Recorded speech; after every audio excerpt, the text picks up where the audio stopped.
Saya nggak jago kopi, Pak. Saya nggak bisa tahu semuanya. Jadi otomatis saya lihat kalau memang si foundernya ini jago, kenapa nggak saya support?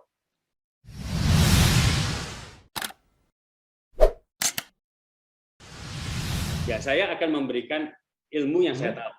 Tapi founder ini kan pasti mempunyai suatu expertise sendiri, Pak, yang mungkin saya nggak punya.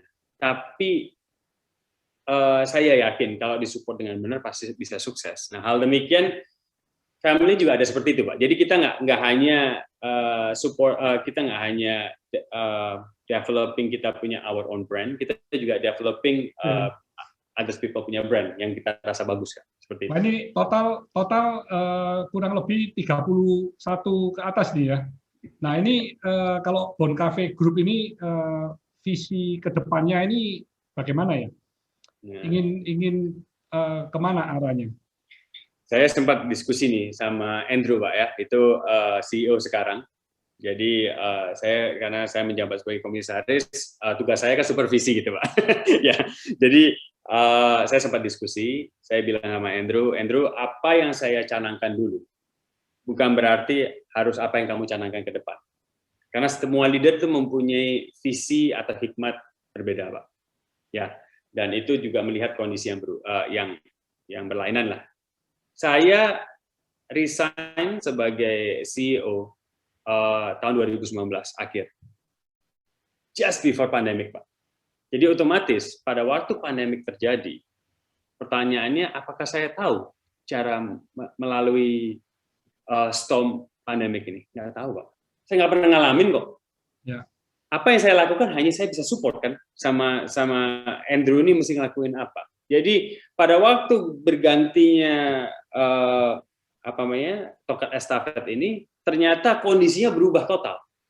Otomatis yang dulunya kita nggak pernah pikirin online, kita nggak pernah pikirin ngelakuin hal yang melalui, kan kita percaya, wah kita ini memang ekspertisnya seperti ini gitu ya. Ternyata kita dipaksa untuk melakukan hal yang berbeda. Nah, itu membuat Andrew pasti berpikiran, wah ternyata Bon Cafe bisa dibawa ke sini. Dia akan lihat lagi nih ke culture dalam atau ke apa yang kita punya kan, resources yang kita punya. Oh ternyata kita nih hebatnya di sini loh. Kalau ini bisa ditarik ke sini. Nah, hal yang mungkin saya tidak bisa pikirkan dulu, itu terpikirkan oleh Andrew sekarang.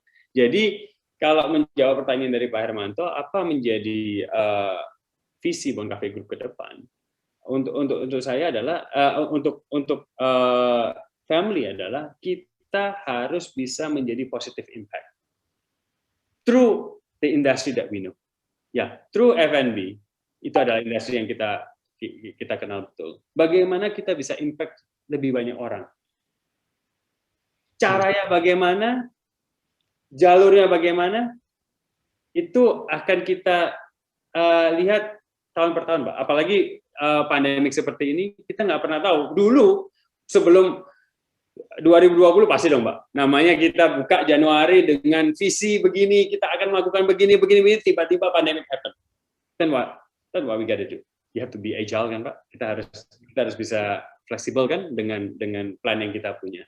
Karena saya selalu percaya bahwa kita bisa bikin banyak plan, tapi namanya langkah ini bukan kita 100% yang bisa menetapkan. Jadi kita hanya tahu, kita harus punya hikmat, kita kerja dengan benar, kita percaya semua badai pasti bisa berlalu, tapi jangan sampai hanya lihat badainya aja. Kita mesti, mata kita juga melihat dengan tujuan yang jelas gitu. Nah, hal tersebut kita lakukan. Apa Stephen dan seluruh family ada terpikir bahwa Bon Cafe Group ini nantinya akan menjadi perusahaan terbuka? Karena dengan menjadi perusahaan terbuka, itu tentunya akan berbagi dengan begitu banyak orang ya. Seluruh stakeholder akan bisa menikmatin kan ya, dengan pertumbuhan perusahaan yang sehat dan juga pertumbuhan yang mungkin akan lebih sehat juga. Ya, betul. Harapan kita, Pak, pasti. Saya sangat saya sangat kagum lah dengan apa yang Pak Hermanto lakukan di Tanpop gitu, dengan begitu banyak subsidiary, dengan beberapa anak subholding yang sudah IPO, Pak ya, yang sudah menjadi perusahaan terbuka. Gitu. Ya. Itu inspirasi kita juga, Pak, pastinya. Ya, maksudnya. Tapi untuk melangkah ke sana, mungkin juga sama seperti Pak Hermanto dengan tim, kita nggak mau ngawur Pak ya. Jadi kita harus lakukan, kita bikin fondasi ini sekuat mungkin. Kita pastikan even ini walaupun ini family business, tapi saya sebagai komisaris saya menyantangkan harus diaudit dengan public accountant. Karena semua harus accountable Pak. Ya, walaupun dibilang perlu nggak perlu, bilang ini, kita punya central production ISO 22000, kita punya manajemen ISO 9000, penting nggak sih? Sebetulnya nggak ada yang lihat kok, gitu ya. Tapi itu bukan masalah keluar, Pak. Itu masalah internal di dalam. Apakah kamu melakukan apa yang menjadi yang diharapkan oleh founder atau tidak? Founder kita itu sangat menghargai hal tersebut. Masalah kebersihan, masalah memberikan servis terbaik itu dengan sepenuh hati, itu bukan hanya kata-kata, tapi bagaimana itu menelurkan. Kalau kita tidak ada panutannya, Pak. Nah, makanya kenapa kita bikin SOP, kita bikin ISO, kita bikin kita bikin accounting kita dengan public accountant, di audit segala macam-macam untuk menjadi benchmark gitu. Kita harus seperti ini sebelum semoga satu hari nanti kita bisa seperti Pak Hermanto dengan Tancorp bisa. Stephen, saya tadi belum tanya nih. Yuk, selama menjadi CEO ya, itu kan 10 tahun lebih juga ya. Itu apa ya tantangan yang paling berat mengelola perusahaan keluarga ya, yang you menjadikan masih ingat sampai sekarang ini? Oke, pastinya Pak, tantangan tuh ada dua Pak ya, eksternal sama internal Pak. Ya, tantangan saya bicara eksternal dulu. Pada waktu saya masuk itu banyak brand-brand steak baru Pak, waktu itu di Surabaya khususnya, dan semua pakai diskon Pak. Waduh, saya bilang gimana cara ngelawan ini ya? Sudah brandnya baru, tempatnya lebih cocok untuk anak generasi muda gitu ya, dan juga pakai diskon lagi. Dimana pada waktu itu saya sempat juga ngelakuin riset kecil-kecilan lah. Saya minta bantuan salah satu marketing consultant untuk memberikan riset kepada kita. Bagaimana sih posisi Bon Cafe? Jadi pada waktu itu memang secara branding, Pak, kita ada penurunan dari segi popularitas. Jadi tantangan yang pertama adalah bagaimana kita bisa stay relevant dengan hantaman segini banyaknya kompetitor dengan caranya mereka masing-masing. Tapi kita memang mempunyai pendirian, tidak akan ada diskon, kita kasih customer itu sudah harga paling bagus. Jadi nggak perlu didiskon lagi gitu. Itu yang terbaik. Itu adalah komitmen dari kita gitu ya. Dan otomatis ruang geraknya saya nggak boleh diskon, dan juga kan namanya mengubah interior menjadi kekinian lah istilahnya, itu kan juga nggak mudah gitu ya. Karena kita juga punya banyak pelanggan yang pingin Bon Cafe seperti ini aja, jangan berubah-ubah gitu. Kalau berubah-ubah saya nggak suka nanti gitu ya. Jadi waktu itu challenge-nya gitu untuk saya. Ini saya mesti apain, Mbak? Nah, jujur Pak, pada waktu saya bikin Bon Cafe Pregolan, saya itu bingung mau diapain ya modelnya. Kan saya bikin dari tanah. Jadi saya bersyukur saya dikenalkan oleh Papa dengan arsitek Ibu Monica ini. Wah, ini jadi kayak mama saya nih. Monica ini udah tahu betul gitu cara berpikirnya saya. Jadi pada waktu itu saya di training sama Monica, kamu itu harus bikin Bon Cafe ini tetap sebagai rumah kedua. Oh iya, itu kuncinya Bon Cafe. It's always be the second home. Jadi saya nggak boleh bikin gedung, Pak. Walaupun saya mau bikin 3 lantai, tapi bentuknya harus rumah gitu. Bikinlah saya rumah, bentuknya rumah, tapi harus ada unsur Eropa sama Indonesia nih kita gabungin gitu ya. Nah, jadi pada prinsipnya sih pada waktu kita bangun itu kita tahu betul kita mesti stay with our DNA lah untuk supaya orang itu masih bisa relate sama Bon Cafe yang lama. Cuma sekarang lebih cakep lah dari kamar mandinya atau ya dari segi interiornya kita bikin lebih menarik lah seperti itu. Nah, untungnya Pak, itu orang akhirnya suka dan itu bisa menjadi kita punya blueprint lah untuk kedepannya. Itu bicara mengenai eksternal dulu Pak ya.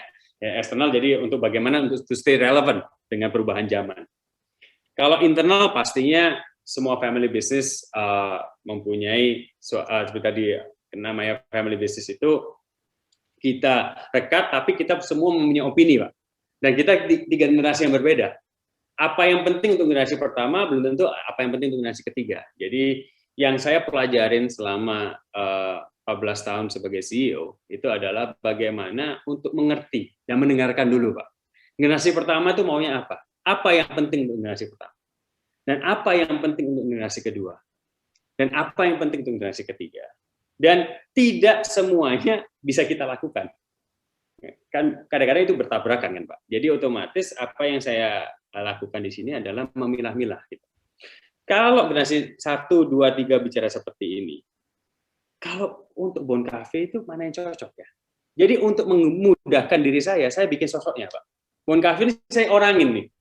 Dia umur berapa, dia itu pakai bajunya bagaimana, cara dia bicara bagaimana, sehingga 2005 saya keluarin sosok ikon namanya Bon Chef, Pak. Itu sebetulnya internally untuk saya pribadi gitu, menggampangkan untuk saya Bon Chef ini kalau ngomong gimana ya cara dia ngomongnya, kalau dia pakai baju gimana ya, kalau dia mau keluarin produk apa ya. Nah, dari situ apa yang saya dapat dari 3 generasi ini, saya tanya balik nih ke Bon Chef nih, di imajinasi saya nih. Kalau Bon Chef akan responsnya bagaimana? Karena saya sudah tahu jati diri, kembali lagi tadi ke DNA sama culture tadi, saya sudah taruh ke Bon Chef tersebut, jadi saya bisa menjawab kembali, kalau Bon Chef tidak mau seperti ini, Bon Chef maunya seperti ini. Dan itu yang saya pegang, Pak. Jadi saya akan terus balikin semua opini ini kepada sosok DNA Bon Cafe sendiri. Dan disitulah saya bisa memberikan suatu keputusan, Pak. Seperti itu. Oke. Jadi ini detail banget ini ya. Jadi memang kita dari luar melihat, wah ini restonya kok keren ini, bisa bertahan dan terus bertumbuh meskipun sudah 43 tahun ya. Jadi ternyata apa yang dilakukan, dikerjakan itu mendalam sekali ya. Jadi semuanya sangat detail, diperhatikan satu persatu ya. Ini memang tidak gampang. Makanya orang kadang lihat dari luar ini, wah luar biasa itu buka restoran seperti itu ya. Padahal yang berguguran juga luar biasa banyaknya ya. Yang sukses itu mungkin kurang dari 5% atau bahkan kalau ditarik lagi bisa sisa cuma 1% itu. Jadi yang 99 itu mengalami kegagalan. Nah ini Stefan setelah menjadi chairman dari Bon Cafe Group, itu kan sudah banyak waktu ya, sehingga menjadi konsultan di F&B ya, ingin berbagi dengan milenial atau pebisnis yang masih muda-muda ya. Terus dari sisi konsultan itu terus bertumbuh berkembang, akhirnya juga mendirikan Kitchen 153 ya. Nah ini mungkin bisa diceritain ini perjalanan dari Stefan ya. Saya bersyukur gini, Pak. Jadi pada waktu saya tetap menjabat dari CEO, saya izin sama keluarga. Kalau boleh nggak dari 2017, karena saya domisilinya di Bali, dan secara operation sama financial and on sudah dikerjakan sama sepupu saya, Pak, ya di Surabaya. Jadi saya mempunyai lebih banyak waktu untuk lebih mikir secara strategik untuk Bon Cafe. Tapi di waktu yang lain, karena saya di Bali kan pasti Pak, ketemu orang, ketemu ini, habis ternyata ada beberapa yang bilang sama saya, gimana ya, saya punya problem seperti ini di restoran saya. Terus saya lihat, mirip sekali sama Bon Cafe ya. Coba kamu kurang tahu ini aja, coba kamu tahu ini aja bisa nih dibetulin gitu. Jadi akhirnya saya memberanikan diri, saya berikan servis saya. Jadi kalau misalnya kamu kalau memang saya bantu, kita lakuin project base dulu deh ya, kita lakuin project base dulu dengan goal tertentu, dengan KPI tertentu, saya start gitu. Ternyata lambat laun Pak, dari satu outlet, satu brand, 2 brand, lama-lama mulailah kedengaran di Jakarta gitu. Di Jakarta bahwa saya ngelakuin seperti ini, dan memang spesialisasi saya adalah untuk brand yang memang sudah bagus Pak. Saya nggak bilang brand dari nol ya, brand udah bagus, tapi dia mau challenge untuk berkembang, untuk scaling up bagaimana. Itu kadang-kadang problemnya brand di situ. Kalau bikin satu dia bisa, tapi bikin 10 dia nggak bisa. Nah, saya bersyukur di Bond Cafe, tugas saya kan mengembangkan brand yang sudah ada. Jadi itu menjadi spesialisasi saya gitu. Ya udah, saya bantu sebagai konsultan. Bantulah saya start dari apa? Dari brand-brand yang perlu bantuan saya. Ternyata memang kalau menggunakan formula yang saya tahu dari Bond Cafe, kok kebanyakan jadi sukses, Pak, gitu. Jadi wah, saya bersyukur, berarti ini formulanya benar gitu ya. Nah, dan itu saya bersyukur karena kembali lagi itu kita bisa memberikan apa ya, apa istilahnya ya, kita salurin lah namanya berkat yang kita kasih ke orang lain gitu ya. Nah, itu berjalan dengan waktu.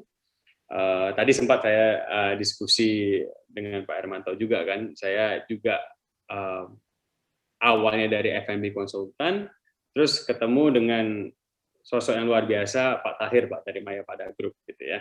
Saya ke kantornya beliau juga sempat pergi ke restoran saya.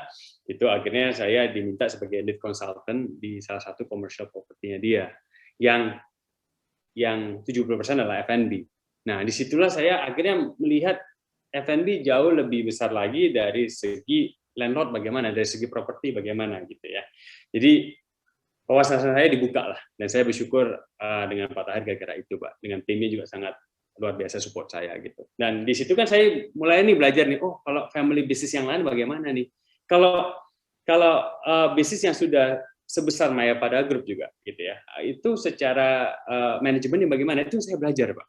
Itu yang luar biasa, saya di expose tiap minggu gitu ya, seperti itu. Nah, setelah saya melakukan bisa bilang 4 tahun lah yang melakukan consulting ini, dan saya sangat happy, Pak. Saya tuh suka, Pak, bisa bantu orang. Mungkin itu panggilan, Pak ya. Kalau saya bilang, kalau saya memilih menjadi CEO atau menjadi Perdana Menteri, saya milih jadi Perdana Menteri gitu, Pak. Nggak tahu, saya suka jadi nomor kedua gitu. Nggak tahu, itu orang beda-beda, Pak ya. Tapi saya nggak mempunyai, saya tuh pingin bisa membantu CEO yang lain. Itu mungkin panggilan saya gitu ya. Nah, setelah saya terpapar dengan begini, ada satu yang agak kurang ini dari elemen setelah saya pelajarin. Para klien ini kan bayar saya, Pak, sebagai konsultan, ya kan? Bayar fee saya. Dan saya bilang nih, kok kamu mau melakukan suatu agreement, kamu pakai lawyer ini loh. Lawyer ini teman saya juga ini. Saya bisa negoin nih supaya harganya bagus, hasilnya baik, segala macam, saya akan bantu. Kalau misalnya kamu mau pakai kitchen contractor, vendornya ini. Itu saya bisa lakukan karena koneksi saya di Bond Cafe, otomatis saya bisa memberikan koneksi itu kembali kepada klien-klien saya gitu. Tapi ujung-ujungnya kan mereka bayar semua, Pak. Mereka yang bayar saya punya fee, mereka yang bayar saya punya vendors gitu ya. Kadang-kadang kan yang mau berkembang itu kan dananya nggak ada gitu, Pak. Ya, padahal bagus brandnya, tapi know-how-nya sekarang saya bisa bantu kasih, tapi capital kan juga suatu tantangan gitu. Ya. Sehingga akhirnya baru tahun ini, Pak, ini bisa dibilang baru pasti bayi, Pak. Baru 25 Mei ini saya mendirikan F&B Investment Company dengan nama 153, Pak, 153. Tujuannya adalah apa? Sebetulnya saya ingin membantu pendanaan ini untuk menjadi suatu satu vessel untuk kita bisa bantu dari segi pendanaan, dari segi knowledge ya. Karena saya berpikir begini, Pak. Banyak UMKM, Pak, yang saya lihat ya. Itu betulnya luar biasa bisa kita gerakan, tapi mereka tidak mengetahui standarnya. Nah, kalau mereka cuma dikasihin SOP yang tertulis gitu ya, jalan ini yang susah, Pak. Lebih baik kalau ada yang mentoring gitu. Jadi saya sangat percaya sistem mentoring ini perlu dilakukan untuk UMKM dari segi central kitchen-nya mereka. Ya kan UMKM ini bisa bilang kalau mereka berdiri sendiri berat, Pak.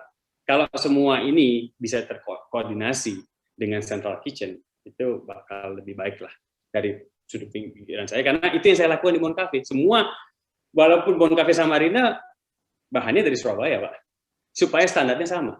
Kan sama ini yang saya lakukan. Dan banyak F&B besar kan melakukan seperti itu. Dan saya terpanggil bagaimana untuk melakukan hal tersebut untuk UMKM gitu. Dan kita juga kalau bisa tarik, karena mungkin tadi saya cerita saya ada bisnis kopi, Pak. Bisnis kopi saya itu dari plantation, Pak. Dan saya ini tertarik kalau bisa itu memang bisa bantu memanage dari hulu ke hilir, Pak.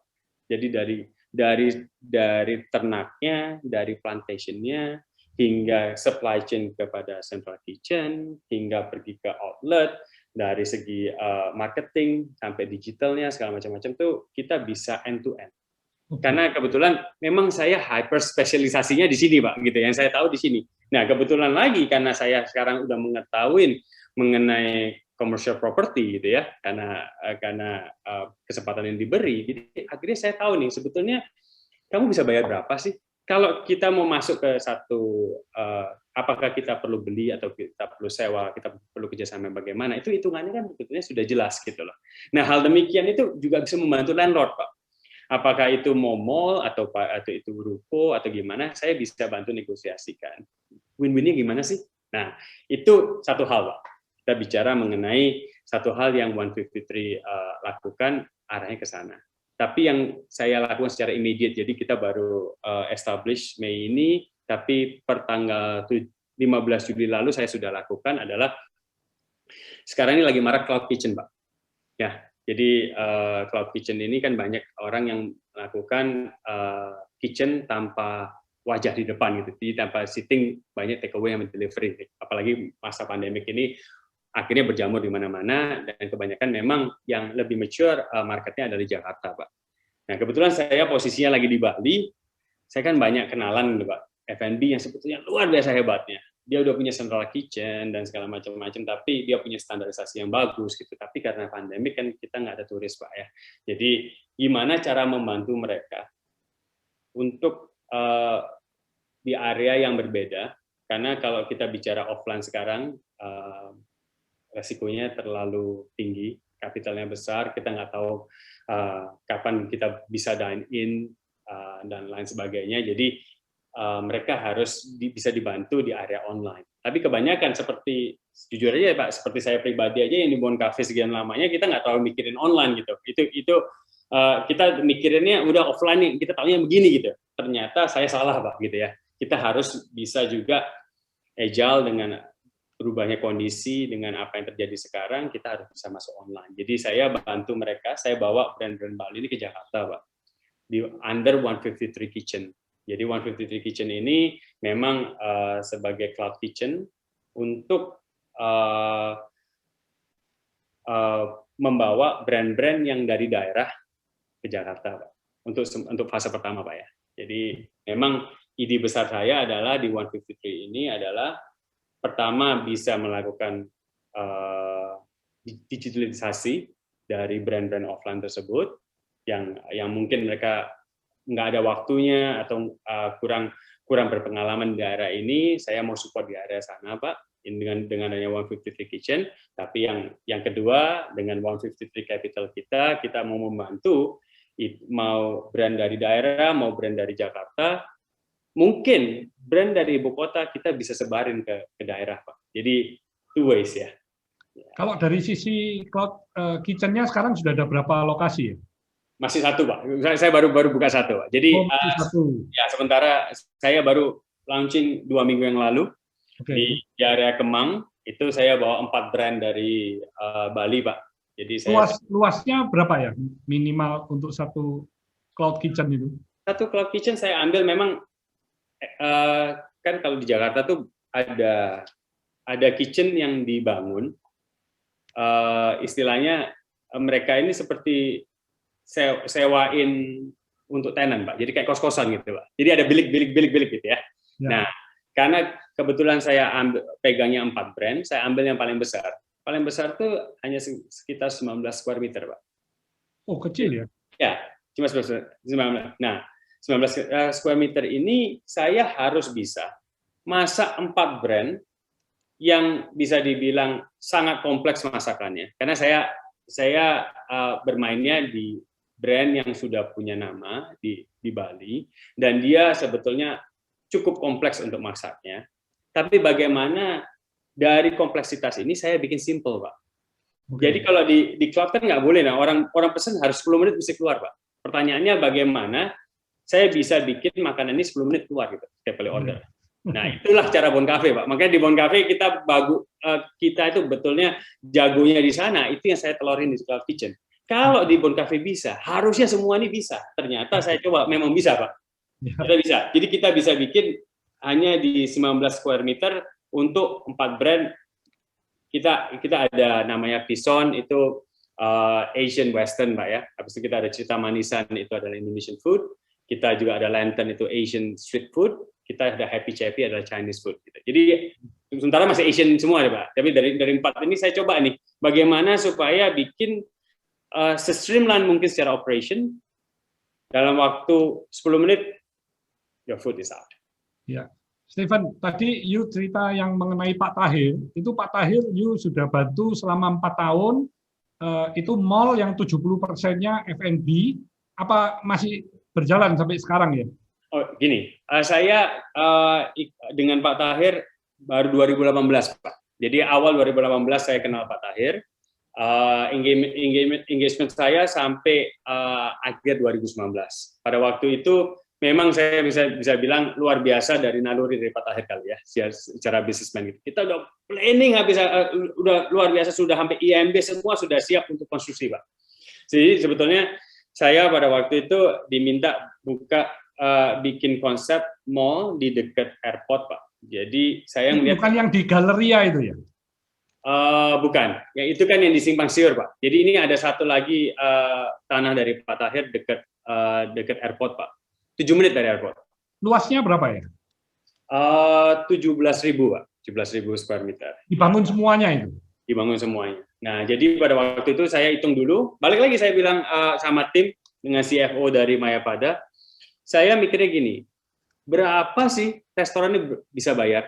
Percuma dong kita bikin mall, tapi restoran nggak bisa bayar, Pak, rentalnya. Jadi saya balik dulu, saya financial reverse engineering gitu. Saya tahu satu restoran dengan luas sekian bisa bayar sekian. Itu bikin dia profit sekian. Kalau kamu naikin, dia punya profit turun. Jadi saya balik nih, dia kuatnya berapa, itu saya baru bikin NLA-nya, Pak. NLA dari net leasable areanya untuk kita rental di mall tersebut. Nah, saya sempat tanya sama, waktu itu saya kerja dengan Pak Tahir dengan anaknya Pak Jonathan Tahir. Saya tanya sama Pak Jonathan, saya bisa hire arsitek mana nih? Karena saya perlu bukan dari segi bentuk yang baik, tapi yang mengerti commercial sense juga dari properti ini. Karena jujur di Bali ini susah, Pak. Kita nggak bisa bangun lebih tinggi dari 15 meter. Ya kan? Jadi otomatis banyak banget limitation-nya. Jadi saya mesti harus, kalau kita bangun basement, Pak, mahal, Pak. Jadi gimana caranya? Otomatis saya harus bisa bangun, menarik, tapi secara financially juga oke untuk shareholder nih. Ya kan otomatis hal tersebut yang Pak Tahir harapkan dari saya, Pak, gitu ya. Sehingga saya hire satu desainer dari London, Pak, namanya Benoy. Benoy itu yang desain Iron Orchard, Jewel Changi, sama Ferrari World. Saya bukan tertarik gara-gara mereka namanya besar, tapi saya tertarik dari cara berpikirnya mereka. Saya pitching beberapa desainer, saya akhirnya pilih Benoy ini karena mereka sangat mengerti perhitungan dari commercial property gitu. Jadi saya challenge mereka. Oke, GFA sekian, NL sekian. Saya cuma bisa bayar sekian. You bisa desain gimana? Wah, desainnya keluarnya luar biasa, Pak. Saya mau sharing nanti ke Pak Hermanto kapan-kapan ya. Jadi boleh. Terima kasih nih, Stephen, menarik sekali. Karena saya sendiri juga punya beberapa lahan di Bali ya. Nanti next-nya bisa ini kerjasama atau nanti saya mesti banyak belajar sama Stephen. Jadi Stephen, ini kebanyakan ya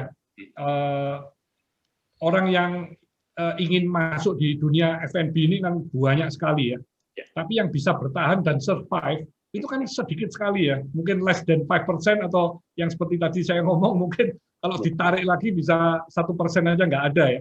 Nah itu menurut Stefan ini apa ya yang kesalahan-kesalahan atau hambatan yang akhirnya mereka tidak bisa bertumbuh ya? Ya, sebetulnya gini Pak, ini kebetulan memang saya ini punya passion juga di education Pak. Selain saya tadi di Petra juga saya menjadi advisory member dari Master of Management di sana. Di sini di Bali pun jadi saya sebagai mentor di Bali Culinary Pastry School Pak. Nah pada waktu saya tanya-tanya anak muda ini kan yang mau bikin restoran, saya tanya kadang-kadang, kamu tuh mau bikin alasannya apa, gitu loh. Apakah it's your passion, you have something yang you want to show dari your culinary skills, atau memang you punya tempat, mungkin dari orang tua punya tempat lahan yang perlu digunakan dan menurut research ini baiknya menjadi F&B, atau ketiga karena you punya dana. Biasanya gitu kan, 1, 2, 3 nih. Nah, saya nih selalu terngiang kalau bicara begini kata-katanya Pak Tahir. Passion itu penting, Pak. It's not everything. Dia selalu bilang gitu. Responsibility is number 1. itu canangan sama Pak Tahir kepada saya. Jadi dalam satu arti, passion memang penting, Pak. Tapi kita mesti harus mengerti, pada waktu kita ini punya the skill, kita selalu berpikir, ini something that very different, as only us atau only kita yang punya. Mungkin some of it is true, tapi I have to say there is nothing new under the sun, Pak. Jadi nggak ada sesuatu yang totally baru. Kita ini pasti di sana, di mana di belahan dunia yang lain pasti ada berpikiran yang mirip-mirip. Sebetulnya yang perlu kita lakukan adalah kalau kita memang mempunyai skill tersebut, kita harus kalau kita bisa menghitung, kita bisa melakukan feasibility study yang lebih dalam, apakah dari ide kamu, dari passion kamu ini kalau diwujudin, bisa nggak menghasilkan profit yang sustainable? Without profit, there is no business, Pak. Percuma, maaf Pak, kalau saya orangnya gitu. Bawa dulu nih, kalau bawanya merah, forget it. Walaupun banyak orang, nggak bisa nih, you mesti growing terus nih, revenue nanti satu hari pasti bisa plus bawahnya. Oke, Pak, tapi saya maaf, saya datang dari conventional family, Pak. Kalau bawahnya nggak bisa menghasilkan, nggak usah bicara. Nanti cash flow kamu habis, akhirnya ini bisa domino effect, gitu ya. Jadi untuk saya adalah penting untuk dipelajari financialnya bagaimana. Nah, kalau memang kamu itu tidak mempunyai financial background tersebut, harus cari partner. Harus cari orang yang mengetahui ini untuk membantu kamu. Jadi jangan hanya dari passion aja yang penting bikin gitu. Kebanyakan gitu, Pak. Yang penting jadi dulu, hitungan belakangan. Apa katanya nanti? Nah, itu yang akhirnya menjadikan kita tidak disiplin dengan kita punya plan, Pak. Yang pertama, ya kan?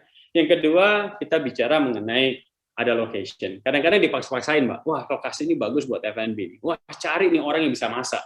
Gitu ya, cari yang bisa begini. Tapi saya taunya hitungannya begini, lokasi ini harus dimaksimalkan, dioptimalkan. Dalam arti posisi ini sangat prime untuk F&B. Sometimes you have to think, do we need to do it ourselves? Atau kita actually partner with somebody yang understand this? Gak ada salahnya kok jadi landlord. Kadang-kadang, wah saya juga mau ngicipin dong, jangan cuma jadi dapat rental aja, tapi saya mau ngicipin nih, bisnis ini juga gimana. Kan bisa kerjasamanya dirubah. Ya.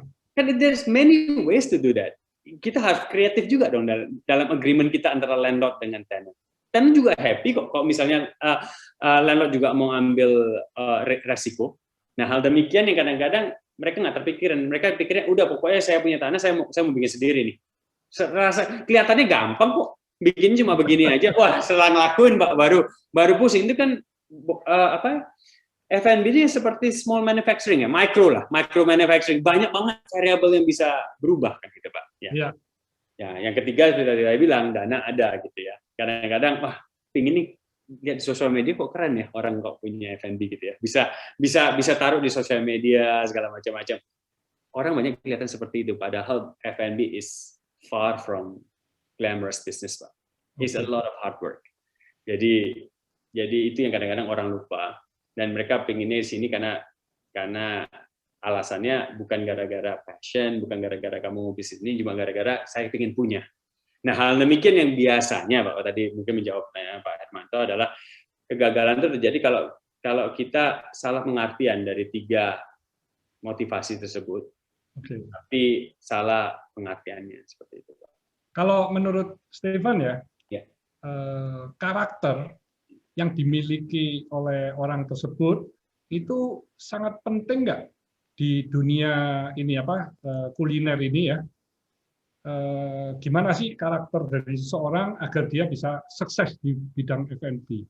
Wah, itu sangat sekali, Pak. Kalau saya bisa bilang, the very first karakter yang perlu dipunyain adalah resilience ya. Jadi dia ini harus tahu kalau dia jatuh dia mesti bangun lagi. Dia jatuh dia mesti bangun lagi. Dia mesti coba lagi. Karena there is no one formula for every F&B brand. Itu semua mesti ada periode trial sama error, ya kan? Dan otomatis di bisnis ini perlu adanya honesty sama integritas, Pak. Kalau kita nggak jujur kepada konsumen akan tahu. Kita nggak jujur sama vendor akan tahu. Ya, bisnis ini dibilang banyak yang main, ya, tapi pemainnya sebenarnya suppliernya itu aja, Pak. Jadi otomatis seperti maaf, Pak, saya singgung sedikit nih yang punya Pak Hermanto sama Clio, ya. Itu relationship yang saya bangun dengan Melissa itu sejak tahun 2009. Saya spesifiknya 2007. 2009 saya ada banyak pilihan air mineral, Pak, yang mau. Tapi tetap pilihnya Clio ini ya, Pak? Ya, sampai sekarang, Pak.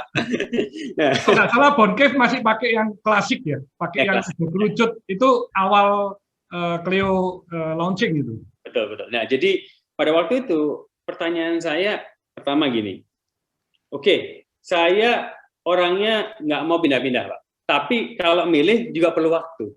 Ya. Saya nggak mau langsung milih, Pak. Waktu itu pilihan berapa brand gitu ya, yang approach saya pada waktu itu. Saya bilang semua bagus, pasti ada plus minusnya, Pak. Tapi saya mesti akuin, saya bilang sama Melissa, saya itu ambil Clio karena saya pada waktu 2009 saya baru punya anak 1, umurnya 1 tahun. Kalau ngasihin air mineral, saya cuma beraninya ngasihnya Clio. Jujur, karena apa yang Clio benefit yang Clio berikan itu match dengan benefit yang saya percayain, Pak. Jadi otomatis itu dulu kan. Ya. Dan yang kedua, saya kan develop a family restaurant. Kalau saya sebagai CEO-nya aja nggak pakai itu, jangan you jualan yang itu pergi ke customer kamu. Jadi ini harus ada integritas, Pak. Yeah. Saya honest to myself. I like this brand because of the benefit first. Secondly, saya masih mempunyai integritas untuk memberikan apa yang saya percaya ke orang lain. Kalau kamu nggak mau makan, jangan ngasih itu ke orang lain. Gitu loh. Nah, jadi dan itu pun juga berlaku dengan harga, Pak. Kalau memang kamu mau nggak bayar sekian, saya tuh bisa dibilang pada waktu saya waktu saya analisa nih financialnya Bon Cafe itu, HPP kita tuh tinggi sekali, Pak. Tapi ya so be it gitu loh. Karena itu harga terbaik yang saya bisa kasih kepada konsumen. Dan itu yang akhirnya membuat konsumen juga percaya sama kita kan, seperti itu. Ya. Nah, jadi hal demikian yang membuat saya kembali lagi ujung-ujungnya mungkin saya bisa share dikit luar biasa dengan Melissa. Akhirnya Melissa bilang, oke, kalau gitu kita bikin nih Clio dan Bon Cafe bersamaan di satu label. Aduh, saya happy-nya luar biasa, Pak. Saya mungkin waktu saya dikontak mau bicara sama Pak Hermanto, wah pasti dong. Saya dengan Clio ini udah lama, Pak. Thank you, Stefan. Tapi memang ini jawaban yang luar biasa sekali ya dari Stefan ya. Jadi gimana seseorang untuk bisa sukses di dalam usahanya, usaha apapun ya, bukan cuma di F&B ya. Bagaimana punya karakter integritas itu nomor 1 memangnya. Jadi tidak boleh mementingkan diri sendiri ya. Jadi apa yang dirasa diri sendiri baik, yaitu berikan kepada pelanggan berikan kepada konsumen. Nah itu sesuatu yang luar biasa itu. Dan selain itu, you juga resilient ya, jadi sangat ulet ya, karena di dalam masa persaingan yang luar biasa ini kan pasti pasti kita membutuhkan strategi-strategi yang terus kita sempurnakan ya, supaya tetap bisa survive dan tetap itu tadi ya, laba ya, tetap di bottomnya itu tidak boleh merah ya. Kalau merah pun itu juga ya pasti jangkanya juga jangka pendek, bukan jangka panjang ya, tapi tujuannya tetap arahnya itu jelas gitu. Jadi bukan berdarah-darah, tapi habis itu dikejar terus. Yang penting pokok omsetnya naik terus gitu ya. Tapi dua-duanya ya, selain omset juga laba. Ini penting sekali karena akhirnya perusahaan itu bisa berkembangnya itu lebih sehat ya. Karena kalau sehat kan tidak memikirkan aneh-aneh atau yang merugikan pelanggan juga ya. Perusahaannya sehat kan. Jadi akhirnya kita sama-sama berpikirannya itu win-win. Jadi bukan win-lose atau lose-lose ya.